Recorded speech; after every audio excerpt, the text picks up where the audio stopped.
शरीरावरती जे काही चिन्ह आहे त्याला आपण विश्वरूप दर्शन असं म्हणतो. गुरुजी ते आपल्याला सर्व चिन्ह सांगत आहेत. आपण सर्वांनी इकडे लक्ष द्या. भक्त पुंडलिकाने दिलेली वीट आहे, ही वीट आहे.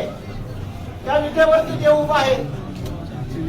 मुक्तकेशी नावाची दासी होती, त्या रूपाने नाजूक होत्या. त्यांना नाजूक असलेल्याचा गर्व होता.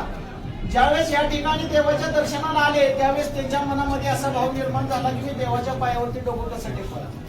त्यांनी देवाच्या पायावरती दर्शन न घेता करंगळी शेजारचं बोट या ठिकाणी लावलेलं आहे. डाव्या पायाला या ठिकाणी बोट उठलेला आहे आणि त्यांचा गर्भहरण झालेला आहे. ही कृष्ण अवतारातील गुरराखाची काठी आहे. पितांबराचा सोगा आहे. डाव्या हातामध्ये शंख आहे, उजव्या हातामध्ये कमल पुष्प आहे. कमरेला वासनी वेलाचा कळतोडा. अर्धांगी रुक्मिणी मातेला बसण्यासाठी दिलेली जागा आहे. ब्रह्मदेवाचे जन्मस्थान नाभी कमल. भृगुऋषीने लात मारली मुकुलांचल. गळ्यामध्ये कस्तूरमणी आहे. मकराकार कुंडले आहेत. शिवाकार मस्तक आहे. कुंडली